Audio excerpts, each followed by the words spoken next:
Ministry of labour and employment நம்மளோட government of India வந்து எம்ப்ளாய்மெண்ட்காக ஒரு விஷயத்தை எடுத்துகிட்டு வந்திருக்காங்க. அது spree 2025 scheme.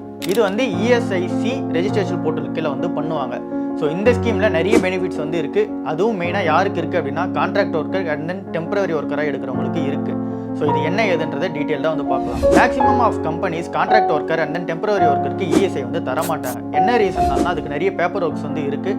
And then background verification வந்து செக் பண்ணுவாங்க. நிறைய டேட்டா பேஸ் வந்து அந்த பிஸ்னஸ் மேன் வந்து மெயின்டைன் பண்ணணும். ஸோ இதனால நிறைய கம்பெனிஸ் வந்து இஎஸ்ஐஸ் அவங்களுக்கு தரமாட்டாங்க.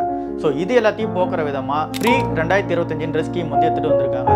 இந்த ஸ்ப்ரீ அப்படின்னா SPREE. இந்த ஸ்ப்ரீன்றதுக்கு ஃபுல் ஃபார்ம் என்ன அப்படின்னா scheme for protection for employers and then employee.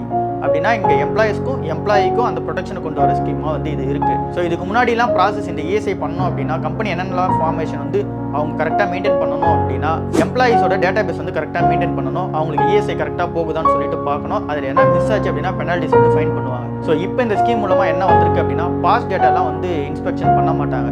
And then கம்பெனியை வந்து இன்ஸ்பெக்ஷன் பண்ண மாட்டாங்க. நீங்கள் என்னைக்கு ரெஜிஸ்ட்ரேஷன் பண்ணுறீங்களோ அன்றைக்கே வந்து இஎஸ்ஐ போர்ட்டலில் அப்லோட் ஆகிடும். ஸோ இந்த ஒரு பெனிஃபிட் வந்து இப்போ எடுத்துகிட்டு வந்திருக்காங்க இந்த ஸ்ப்ரீ 2025 ஸ்கீமில். ஸோ இந்த ஸ்கீமோட வேலிடிட்டி என்னவா இருக்குது அப்படின்னா ஜூலை 1, 2025 டிசம்பர் 31, 2025 வரைக்கும் இருக்குது. ஸோ இதுக்குள்ள எம்ப்ளாயர் வந்து எம்ப்ளாயிஸ்க்கு இஎஸ்ஐ போர்ட்டல் பண்ணாங்க அப்படின்னா ஈஸியாக வந்து முடிஞ்சிடும் ஸ்டெப்ஸ்ன்றது. ஸோ இதை ஒரு கம்பெனி கரெக்டாக பண்ணிட்டாங்க அப்படின்னா அந்த எம்ப்ளாயிக்கு வந்து இன்சூரன்ஸ் பெனிஃபிட்ஸ் வந்து கண்டிப்பாக வந்துடும். ஸோ அதில் வந்து மெடிக்கல் பெனிஃபிட்ஸ் இருக்குது. அண்ட் தென் ஆக்சிடென்டல் கவர் வந்து இருக்குது. ஃபேமிலி பெனிஃபிட்ஸ் வந்து இருக்குது.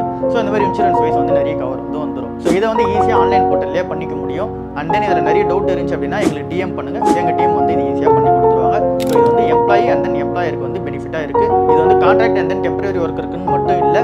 புதுசாக நீங்கள் எம்ப்ளாயிஸ் எடுக்கிறீங்க அவங்களுக்கு இஎஸ்ஐ பண்ணணும்னாலும் இந்த பிட்வீன் பீரியடில் பண்ணிட்டீங்க அப்படின்னா உங்களுக்கு வந்து ஈஸியாக இருக்கும்.